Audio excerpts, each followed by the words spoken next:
Hello everyone, I'm Meteorologist Charlie Ironmonger. Thank you so much for joining me today for your 10 a.m. news and weather update from the First Alert Desk. Now we've got news out of Lenoir County where police are asking for your help in finding a missing person.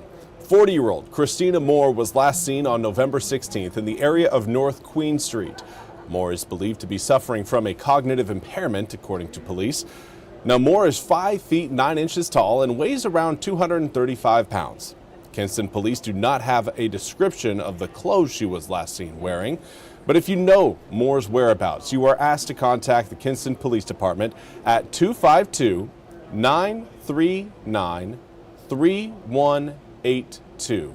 You can find that number there at the bottom of your screen, or you can reach out to 252-521-1842. Now, we are also following a sex offender arrest also out of Lenoir County. The arrest occurred, though, in New Hanover County. Now, Lenoir County deputies say 25-year-old Peyton Collins was arrested in New Hanover County on Saturday. Collins was taken into custody by Cure Beach Police after he did not report an address change as required by law. Now, his arrest comes after an investigation by the Lenoir County Sheriff's Office that began in October. Collins was added to the sex offender registry after he was convicted in 2022 of having indecent liberties with a 14-year-old in 2020. Collins was charged with failure to notify change of address and is being held in the New Hanover County Jail. He's facing a $3,000 bond.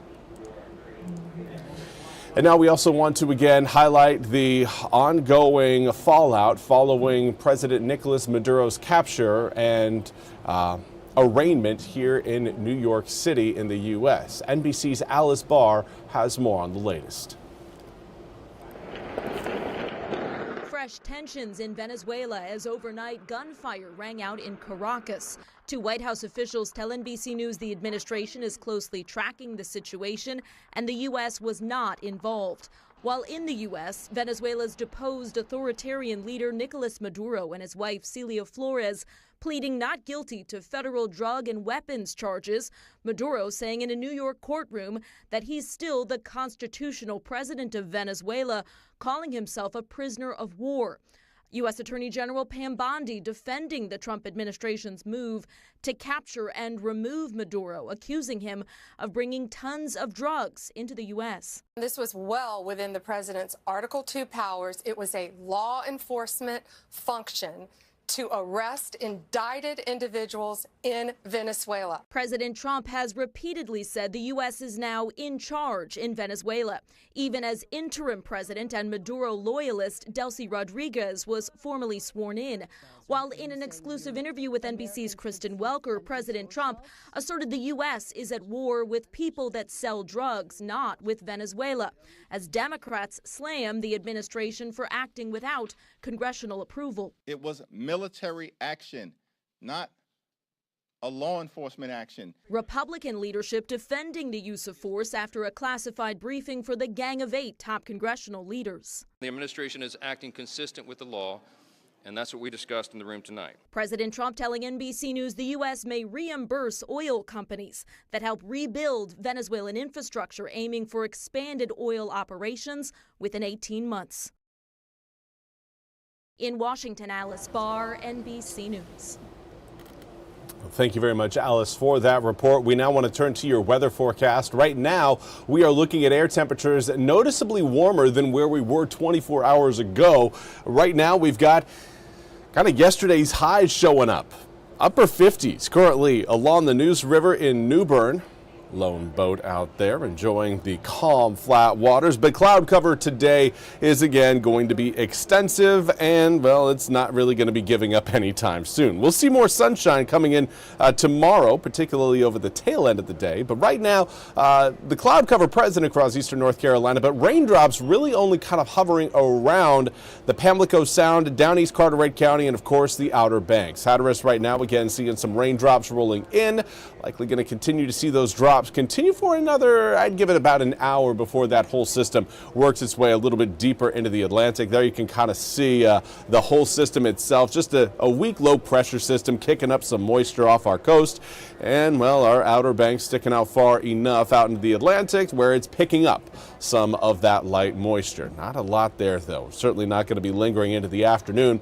Right now, air temperatures generally in the mid to upper 50s. We do have the 60s already showing up in Beaufort as well as Hatteras, both coming in at a flat 60-degree reading. We've got 64 showing up in Stumpy Point. The flip side, though, we've got 45 in Roanoke Rapids, so about a 19-degree spread from our hottest point to our coolest point at this hour.